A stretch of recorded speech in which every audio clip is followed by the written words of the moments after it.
What's up, guys? Today I have another Pokemon X and Y OU Wi-Fi battle. Today's battle is against Xavier. Now, looking at my team, look at it. Look how OU it is. I say that I play OU battles and then I bring like UU stuff, but I finally have like a full OU team, like heavy hard OU, except for Donphan. Donphan is UU now apparently. But other than that, everything is OU. And, you know, I know you guys like me to bring different interesting things, but I thought that I should probably upload a battle with a full OU team. So let's go ahead and get into it. But the main reason I made an OU, like a heavily OU team, is because I always battled Petra. Petra Awesome. He's a good friend of mine. He's a good friend of Duncan's. Everybody sees a moderator in my stream. And if you've ever been to any of my streams, you've probably heard him in a call before. And every time I battle him, I always lose. Always lose. And that's because I always bring like weird things that are like in UU or RU. I bring different things that aren't OU. So I always have trouble beating him. And it's not, I'm not saying that I'm a good battler. I'm not saying I'm a bad battler. I'm kind of probably in the middle, maybe above the middle. But there's no way that I should be 5-0'd, 6-0'd by him every single time we battle. And I battled him with a heavy OU team, and I ended up beating him today, so that was new. But this is a different story. He's going to lead off his Klefki. I'm going to lead off with Rotom. He's going to go for the Light Screen. I'm going to go for the Will-O-Wisp. He's going to get off a Reflect. I'm going to go for Hydro Pump. He's going to go out into his Dragonite here. I'm actually going to end up going for a Volt Switch here. Now, I wish I would have went for Will-O-Wisp because then this Dragonite would not have been a problem, but it's not that big of a threat right now. I do have my Donphan here. I can easily take it out with an Ice Shard, but he does in fact switch here and goes out into his Greninja. But like I said, I do end up going for the Ice Shard. I really wish I would have went for the Stealth Rocks there because I would not have, you know, it would have been that much more damage each and every turn. But I knew that he would most likely not go for the Scald or the Hydro Pump. Just because the few turns that we had made, I kind of predicted him to predict me to switch. So I actually stayed in with my Donphan to get my rocks up here. It's unfortunate because my Donphan's at half health now, but I'm going to make the switch here. Ice Shard and Earthquake aren't going to be doing squat because the Reflect is still up. And I'm actually going to go back out into my Rotom here, as he does in fact go for the Scald this turn. So good prediction on my part. I was kind of messing with his mind a little bit. I wanted to try and confuse him up to the best of my ability, but he actually did end up getting the burn on my Rotom, which is quite unfortunate because, you know, I don't carry Rest on this Rotom. I'm actually Pain Split set, which is a little bit different. You don't really see the Rest sets, but with the Pain Split set, you have a little bit more recovery options rather than just rest one time and then you can't really rest anymore unless you want to be asleep for 3 turns. But I'm going to go for a Volt Switch here as he sends out his Klefki, which is good for me because I get a free switch into my Donphan while his Klefki is out. So that's nice because not only is my Donphan out now, he's only going to be able to get 1 screen up because I'm going to Earthquake this next turn. And I'm going to get leftovers recovery twice because his Klefki is not going to attack me. There's no real reason to attack me. Setting up screens is probably a way better option than attacking my Donphan. So like I said, I am going to Earthquake this turn. His Klefki is definitely going to die. And the main reason I wanted my Donphan out is so that I could get the leftovers recovery when I switched in, and so I can get it right here. The more HP that my Donphan has, the better off I'm going to be this battle. Donphan is a very important part to this team. He really is an integral part to this team. So I'm going to switch out here. I knew that he would probably, you know, King Shield or Swords Dance, either or, does not really matter to me. So I'm actually going to go out into my Tyranitar here, as he does in fact go for the Swords Dance. Now, I'm getting a little scared because if he does have the weakness policy, I'm going to be really upset. Now, I knew that he would King Shield this turn, and I'm actually going to go for the Fire Blast here because if I go for Fire Blast, number 1, if he didn't King Shield, it's still going to be super effective. 2, he doesn't have Light Screen up, and 3, I'm not taking that attack drop from the King Shield. So he's actually going to go for The Sacred Sword here, which is obviously, the best option. I do have a Chopple Berry. Unfortunately, he is at +2, so that's easily going to take out my Tyranitar. And I'm specially defensive. I'm not defensive. If I were defensive, it would have been a whole different story. But I'm going to go out in my Rotom now. His Klefki is dead, so that he can't switch into that. So I'm actually going to go for the Will-O-Wisp here. As he goes out into his Nidoking. Now, I kind of wish I would have Hydro Pumped, because then I would not have had to deal with the Nidoking at all.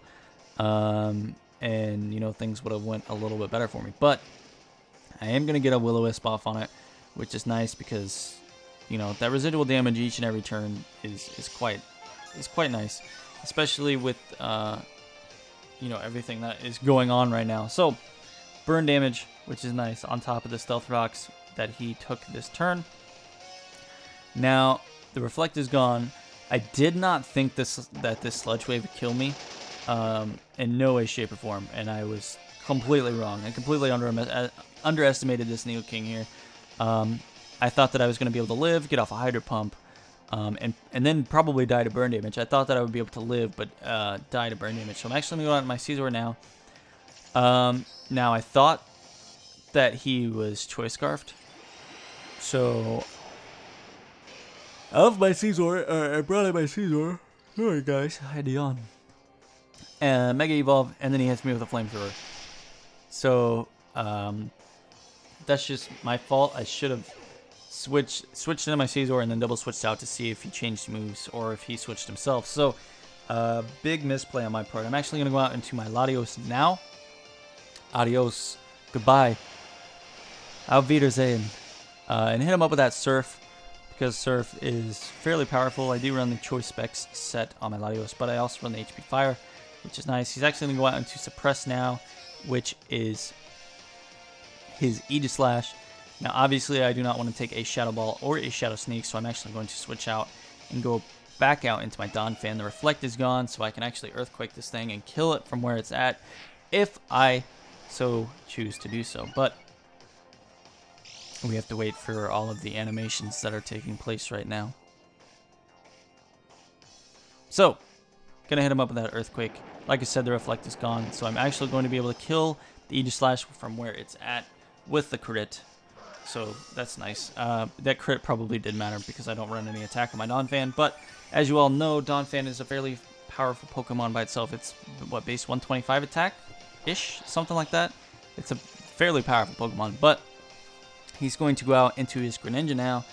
I didn't want to switch. I don't really need my Donphan right now anymore. I thought that I would have needed my other Pokemon a little bit more, so I let my Donphan die, but that was obviously a bad decision, as you guys will see here in a little bit. So, I'm going to go out in my Talonflame now. I am Choice Banded, so I am definitely going to just go for the Brave Bird, so that I do outspeed the Greninja.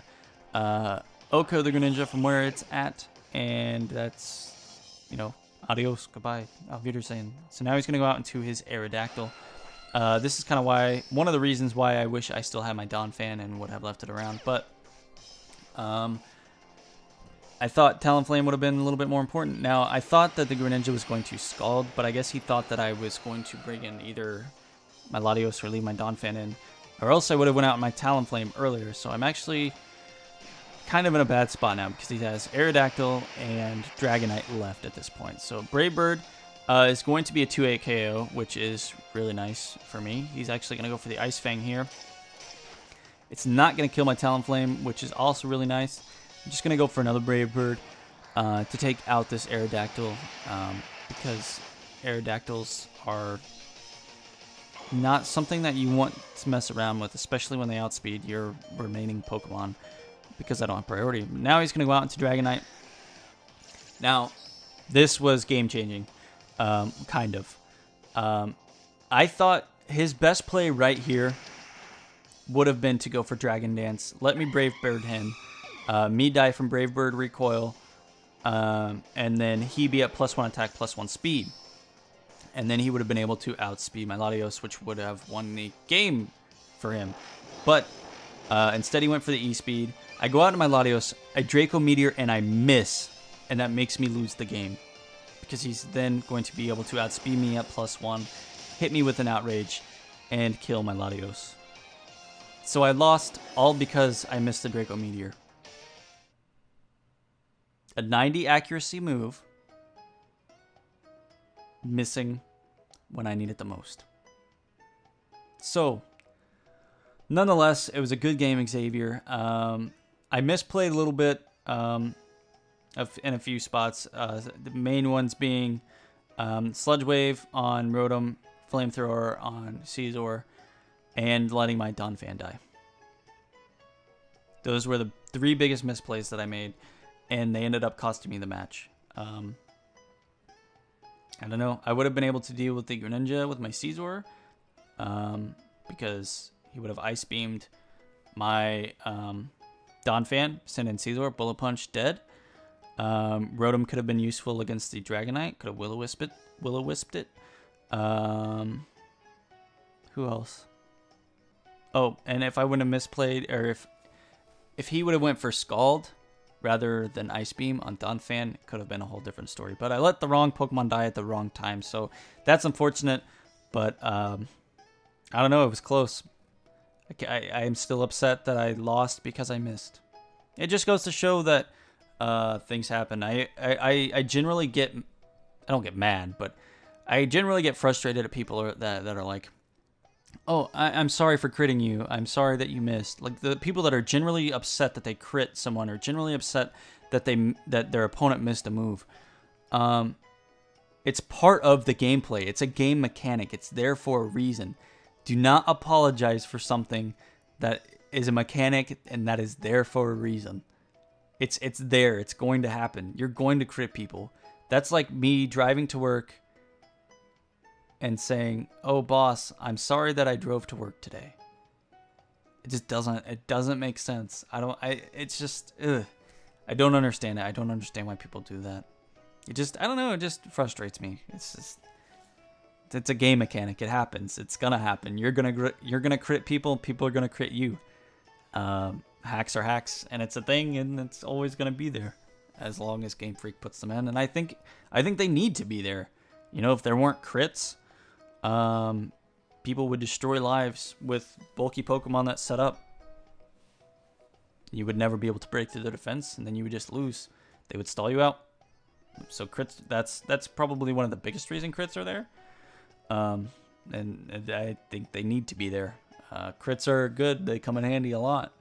But I don't know. I just, like I said, it frustrates me that people apologize for critting someone, or apologize for their opponent missing a move. I don't know.